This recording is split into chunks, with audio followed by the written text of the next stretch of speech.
A Mikulás érkezik a Türi és a Bethlen-Szentmiklósi gyermekekhez. A kísérők nem Krampuszok, hanem néhány jó érzésű ember angyali segítséggel. A puttonyban rengeteg édesség és egy nem mindennapi ajándék, ami viszont minden napot meghatároz a következő évben. Hogy mi az, mindjárt kiderül, de ne szaladjunk ennyire előre.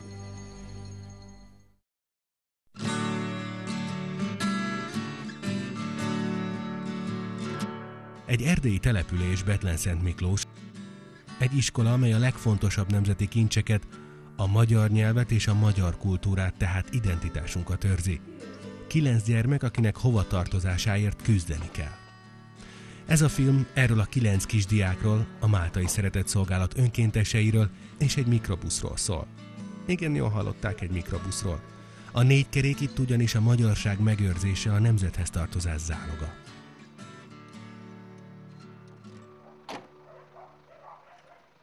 Bethlen-Szentmiklós egy több mint 60%-ban magyarok lakta kis település Nagyenyed és Gyulafehérvár közelében. Önálló iskolát nem tud fenntartani, de van itt egy tagiskola, amelynek különös jelentőséget ad, hogy 30 kilométeres körzetben csak itt zajlik magyar nyelvű oktatás. Így a környéken élő családoknak, ha tovább akarják örökíteni magyarságukat, nincs más választásuk, mint az, hogy nap mint nap idehozzák gyermekeiket tanítatni. Csak hogy az iskolabusz költségei éves szinten 600 000 forintot tesznek ki, amire sem az intézménynek, sem a szülőknek nincs pénze. Egyetlen reményük a Máltai Szeretetszolgálat maradt.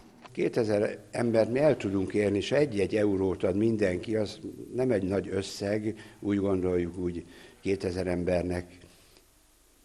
Ezért meghirdettük, hogy csak 300 forintot kérünk. Csak 300 forintot kérünk. Ez volt az adománygyűjtési akció neve. Az ötlet Szekeres Gábor régiótitkártól ered, aki egyik erdélyi utazásából hazafelé tartva még a máltai címeres mikrobuszban eldöntötte, hogy gyűjtést szervez a Bethlen-Szentmiklósi 2 tannyelvű iskola javára, hogy a magyar diákok folytathassák tanulmányaikat. Már útközben kiszámolta, hogy ha 1 eurót, vagyis 300 forintot kér az emberektől, akkor 2000 adományozót kell meggyőznie arról, hogy ami itthon egy kiló kenyér ára, az a határon túl a fennmaradás, tehát a szabadság és a kötődés eszköze lehet. Másodjára szervezett gyűjtést a miskolci központú régió a Bethlen-Szentmiklósi diákok javára. Meg voltak róla győződve, hogy az igaz ügy még a mostohább gazdasági körülmények között élőknél is utat talál a szívekhez. Ám amíg az adományok össze nem gyűltek, nem mertek szólni a segítő szándékról. Sikerült a 2000 eurót, 600 000 forintot tavaly is összeszedni. Ebben az évben már, mivel szerények nem kértek, de úgy gondoltuk, hogy folytatjuk. Nem mondtuk nekik, hogy gyűjtünk megint, nem mondtuk, mert azt akartuk, hogy meglepetés legyen.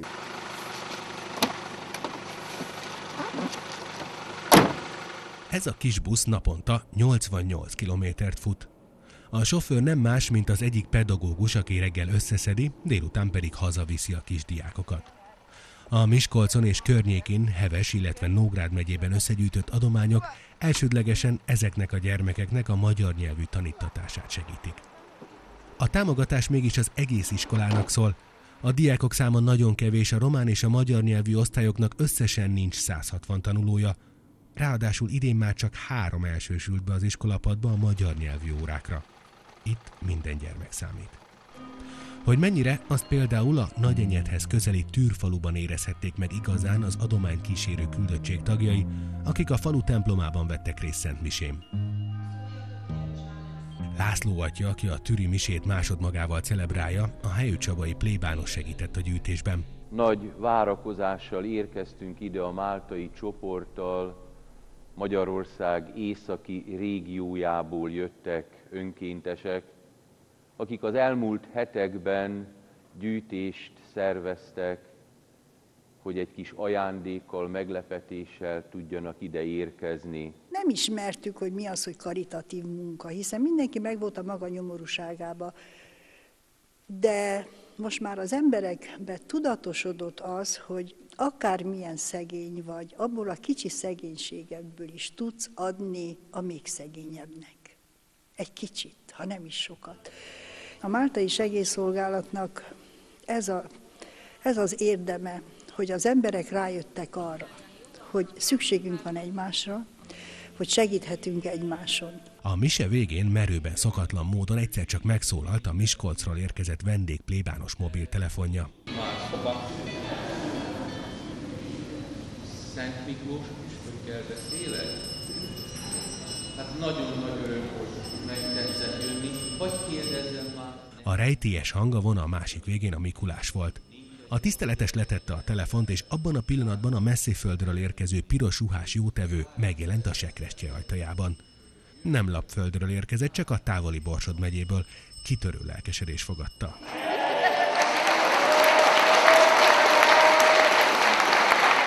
A Mikulás, aki évközben Kis Imre álnéven a Szeretett Szolgálat észak-magyarországi régiójának vezetőjeként tevékenykedik, talán még jobban megszeppent, mint a gyermekek, amikor világossá vált, hogy egy magyarok lakta településen a templom padsoraiban a diákok közül többen nem tudnak, vagy nem mernek magyarul felelni a meglepetés vendég kérdéseire. Sokan szégyelnek megszólalni az anyanyelvükön, mert azt gondolják, nem tiszta a kiejtésük, furcsán beszélnek, esetleg elkorcsosultak a szavaik. Az a szó, hogy magyar, az rokonértelmű szava lesz a szórványnak. Nem kell nekünk attól meghatódnunk, hogy szórványban vagyunk, vagy nem vagyunk szórványban. Persze a kisgyerek, meg a gyengébb ember mellé odaállunk, és inkább támogatjuk. Azonban nekünk egyetlen egy dolgot kell szem előtt tartanunk, azt, hogy magyar. Az, hogy ő éppen hol él, azért nem biztos, hogy mindig ő tehet. De ma már felelős azért, hogy ő ahol él, ott megmaradjon annak, aki és ami.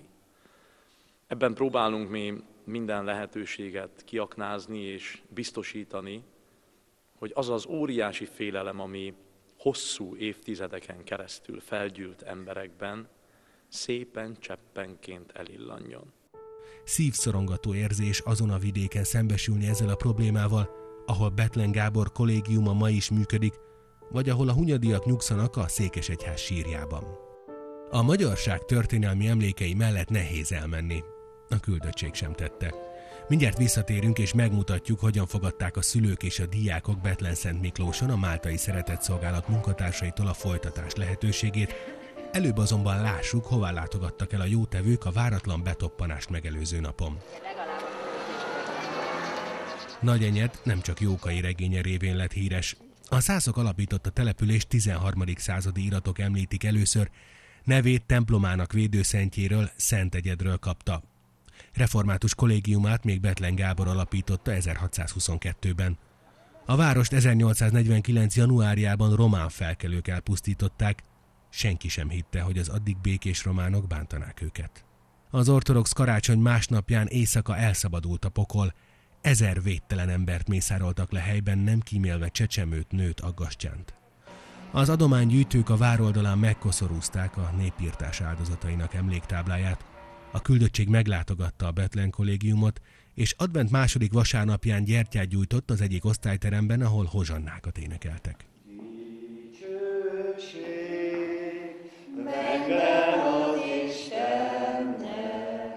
Az adománygyűjtők tudják, az itt élők pedig érzik is, hogy bár a város lakosságának többsége még most is magyar, az asszimiláció erőteljes, és ennek a ténynek súlya van.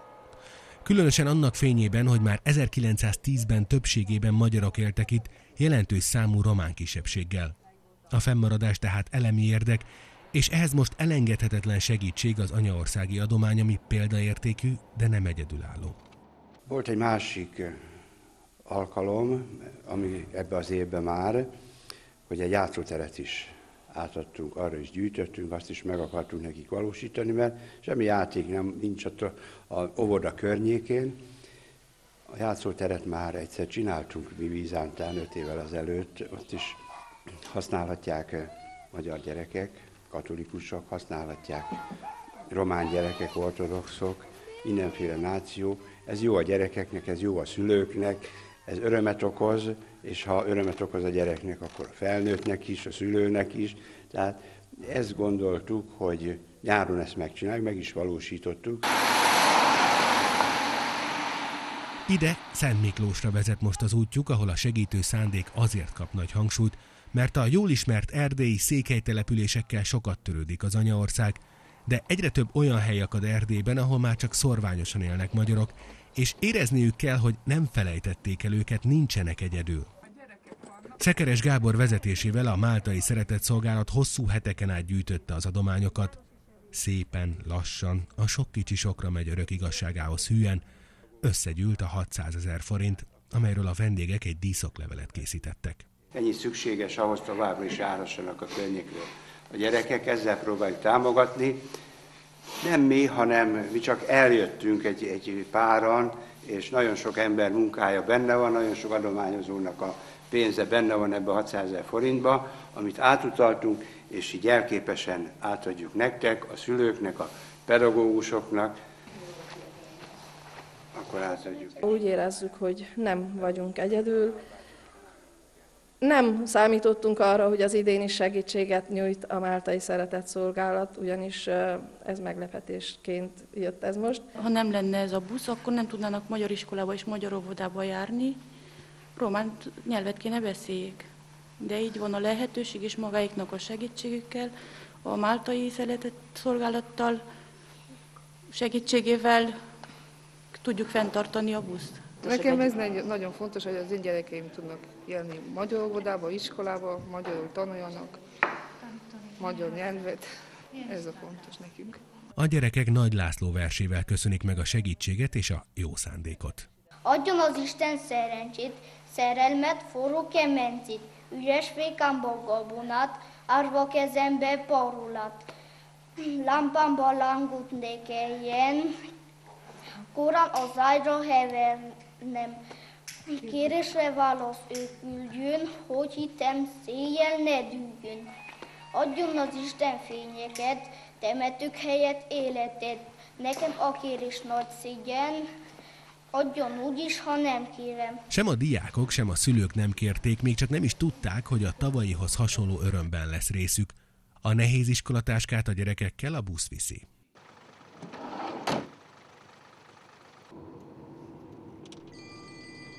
Másnap délelőtt a helyi óvodában a magyar és a román gyerekek együtt várják a Mikulást, közösen énekelnek. Minden lurkó kap valamit, itt nem számít ki milyen nemzetiségű, a Mikulás nem tesz különbséget gyermek és gyermek között. 300 csomag talál gazdára, amiket a miskolci Csillafon Bőzelágerház, a Máltai Szeretetszolgálat régiós központjának dolgozói készítettek. Az pedig, hogy az ajándék mennyire jó helyre érkezett, az is jelzi, hogy a Bethlen-Szent Miklósi iskolában például 3 évvel ezelőttig hosszú időn át nem járt a Mikulás. Pénz nélkül csupán arra futotta, hogy feldíszítették a gyerekekkel az udvaron álló fákat. Amióta azonban a miskolci máltaiak ide járnak, a Mikulás is ünnep.